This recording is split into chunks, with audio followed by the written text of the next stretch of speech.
নমস্কার বন্ধুরা, আমি আবারও হাজির হয়ে গেছি নতুন আরেকটি রেসিপি নিয়ে। আজকে আমি মুচমুচে মুখরোচক সাবুর রেসিপি আপনাদের সাথে শেয়ার করব। এটা স্ন্যাক্স হিসেবে চায়ের সাথে দারুণ জমে যাবে। বন্ধুরা, এই রেসিপিটি যদি আপনাদের ভালো লাগে তাহলে প্রথম থেকে শেষ পর্যন্ত দেখার অনুরোধ রইল। আর বন্ধুরা, এটি দেখা শুরু করার আগে একটা লাইক অবশ্যই দিয়ে দেবেন। তাহলে চলুন আর দেরি না করে ঝটপট দেখে নিই আজকের এই স্ন্যাক্স রেসিপিটি। বন্ধুরা, রেসিপিটি করার জন্য প্রথমে আমি সাবুটাকে চেলে নেব। তার জন্য একটা চালনি নিয়ে নিয়েছি। তারপর সাবুটাকে ভালো করে চেলে পরিষ্কার করে নিয়েছি। বন্ধুরা দেখুন, এই সাবুর মধ্যে খুব একটা নোংরা নেই, পরিষ্কারই আছে। আমি এবার সাবুটাকে চেলে নিয়ে একটা বাটির মধ্যে নিয়ে নিচ্ছি। এবার এই সাবুটাকে ভেজে নেব। তার জন্য একটা কড়াইতে আমি তেল গরম করে নিয়েছি। বন্ধুরা, তেলটাকে কিন্তু খুব ভালোভাবে গরম করতে হবে। তারপরে অল্প অল্প করে সাবু এই তেলের মধ্যে দিতে হবে। দেখুন, সাবুগুলো দেওয়ার পরে সাবুগুলো কী সুন্দর খইয়ের মতো ফুলে উঠেছে। এবার সাবুগুলোকে আমি আস্তে আস্তে তেল থেকে তুলে নেব।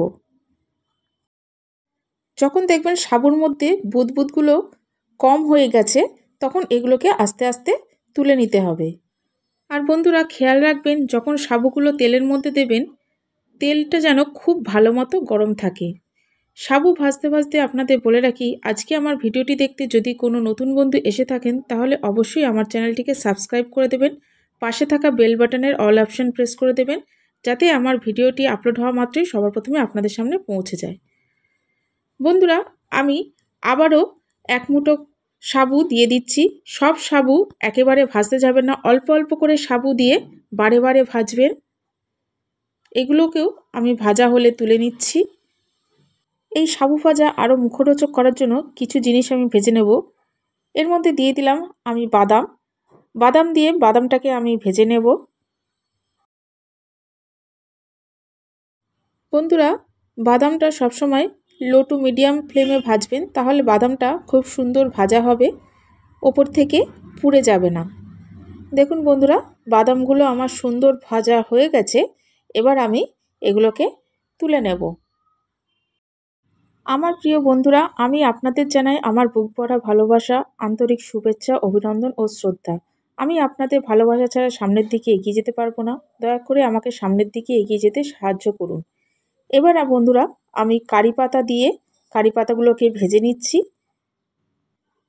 কারি পাতাগুলো ভাজা হয়ে গেলে এগুলোকে আমি তেল থেকে তুলে নিয়ে ভালো করে তেলটা ঝরিয়ে নিচ্ছি।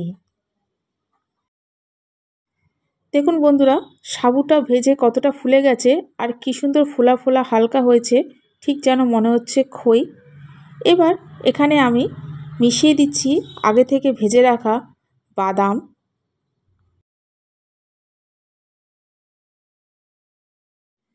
দিয়ে দিচ্ছি ভেজে রাখা কারি পাতা,